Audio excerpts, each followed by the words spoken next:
Mas a gente vê que o principal problema não é só o fato da mulher se tornar um objeto para o marido, mas como um todo na sociedade, a mulher ela ser vista como um objeto que os deuses querem. Isso era muito forte na região que eu estava. Então era bem preocupante.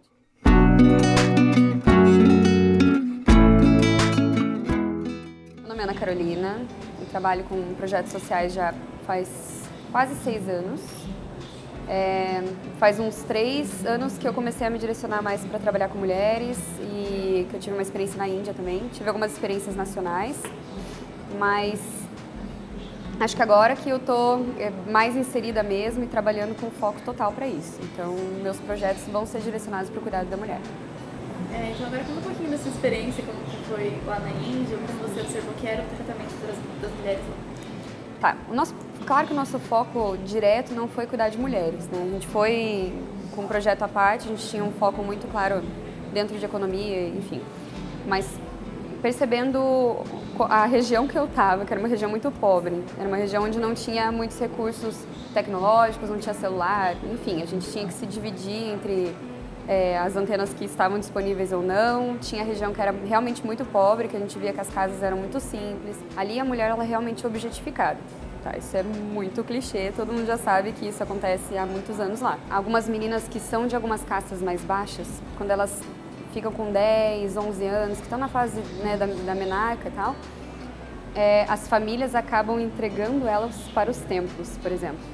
Então, assim, chega um brahmane lá, como é o nome dele?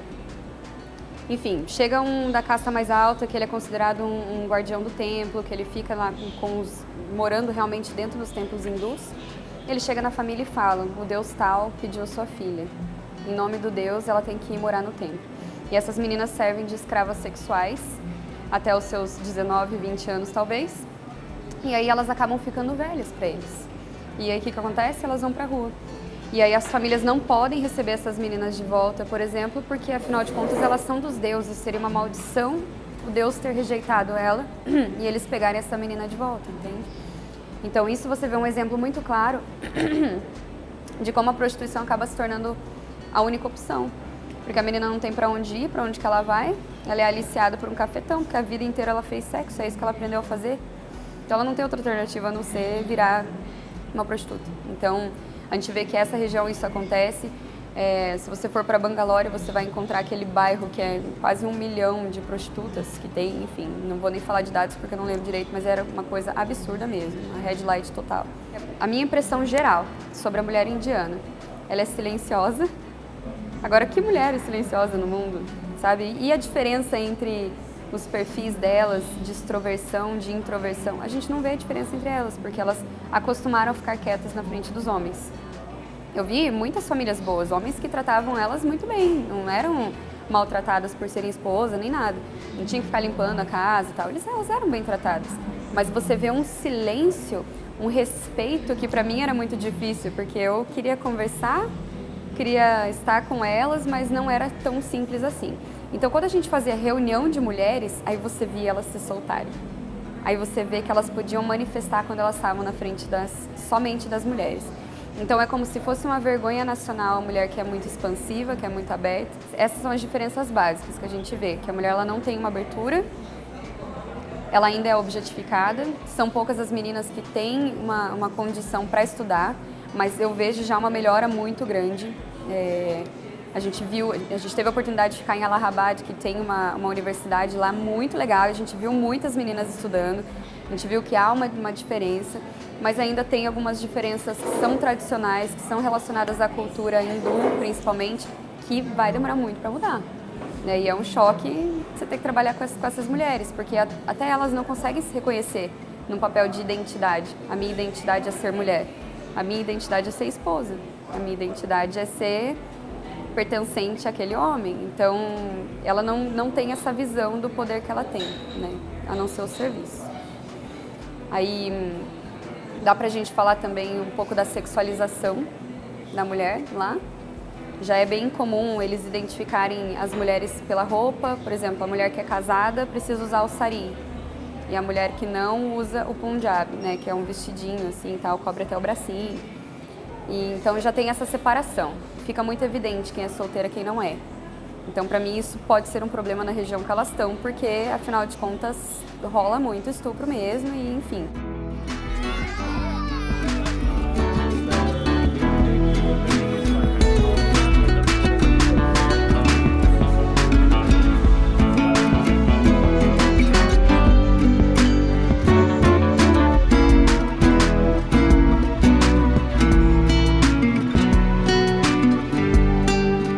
Chega no quarto, você vai tirar aquilo ali porque tá cheio de poeira e tem boiler, precisa esquentar, 15 minutos para ligar aquilo.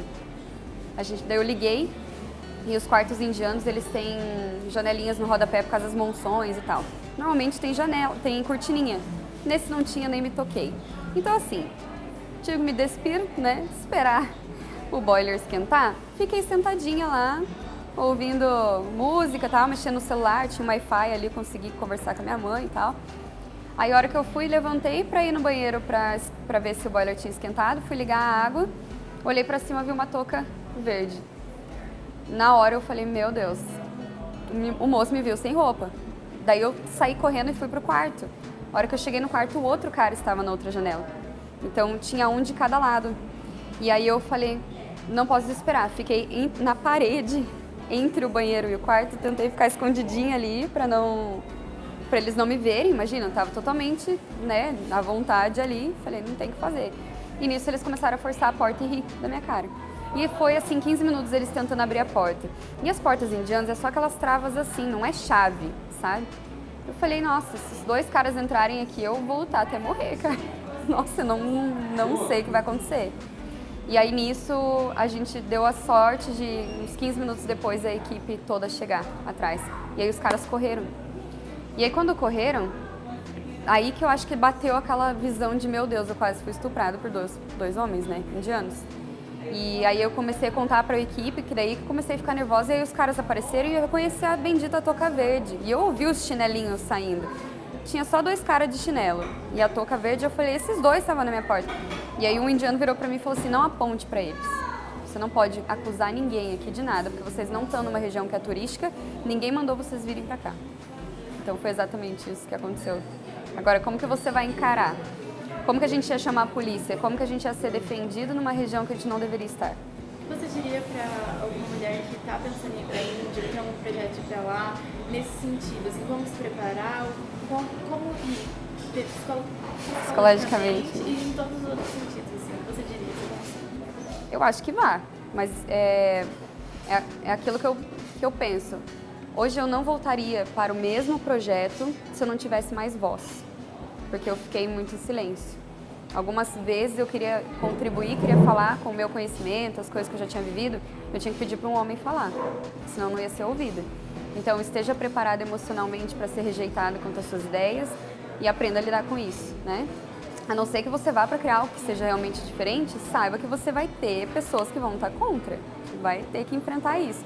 Mas é sensacional, é um paraíso aquilo de diversidade, de cultura. Você vai quebrar os seus padrões, você vai aprender a ser uma nova pessoa, porque você vai começar a ver que existe diferença e algumas coisas funcionam para eles. Eles não precisam ser ocidentais, a gente não precisa ocidentalizar a Índia. Nós precisamos criar direitos que protegem a dignidade da pessoa humana. Ponto. Não é transformar num Brasil.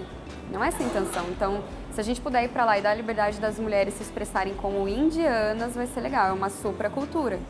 Não é uma cultura nem brasileira, nem oriental, nem ocidental. É a cultura da mulher que precisa ser valorizada, da mulher indiana. Então, o problema máximo de trabalhar com elas é porque elas também não têm identidade, né? São poucas as mulheres indianas que têm uma identidade muito forte, muito característica, que sabe que é ser uma mulher indiana. É muito triste você chegar no supermercado, e eu não tô brincando, todos os supermercados que eu fui lá, tinha uma ala inteira, assim, como se fosse um corredorzinho de whiteners, de branqueadores de pele. Entende? As mulheres são fascinadas naquilo, elas acordam todo dia, aquilo é tóxico, entendeu? É pra tentar matar a melanina da tua pele pra você ficar um pouco mais clara. A gente usa isso daqui como, sabe, ácido pra tirar mancha? É mais ou menos isso que elas passam no rosto pra tentar ficar branca. Agora, por que ela precisa ficar branca? Quando eu fui pra Varanasi, que é onde tem o Ganges e tem os maiores templos hindus da Índia, Acontecem alguns casos de pessoas falecerem, normal, e elas têm uma certa casta, e aí esses maridos morrem, a mulher perde valor. Aí existe uma casa da morte que fica do lado do templo. E essa casa da morte nada mais é do que o lugar que você vai esperar sua morte chegar, porque o seu marido morreu e agora você não tem mais importância para nós. Entende? Então, assim, se eu casei e eu tenho 17 anos e casei com um senhor de 50, ele morreu, porque a idade média do indiano morrer lá é 55, sei lá. O cara morreu, eu não sirvo para mais nada, a não ser esperar minha morte chegar. Até porque meu pai não vai me querer de novo, a família não vai me sustentar, porque a herança fica para os irmãos, fica para os homens. E aí você faz o quê? Você senta lá, você é trancada naquela casa e você fica olhando ali seu marido ser cremado. É uma casa cinza no meio de um monte de coisa colorida, tenho fotos, depois se quiser eu mostro. E aí elas sentam lá e esperam. Talvez em uma semana elas morram de tanta bactéria, imunidade baixa. Ela morre. Depois que ela morre, ela é jogada no Ganges, descartada, entendeu? E aí tem um caso bem interessante de uma indiana, não vou lembrar o nome agora, mas uma moça que tinha 22 anos e ela foi obrigada a ir para a casa da morte.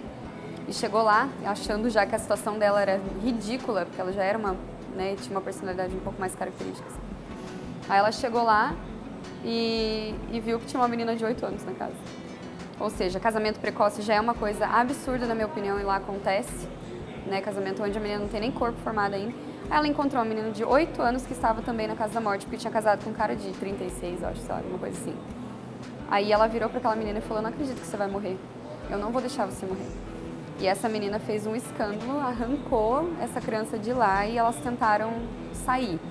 Eu não sei o desfecho da história, eu sei que isso virou um documentário, um filme, feito por americanos, que hoje é banido da Índia.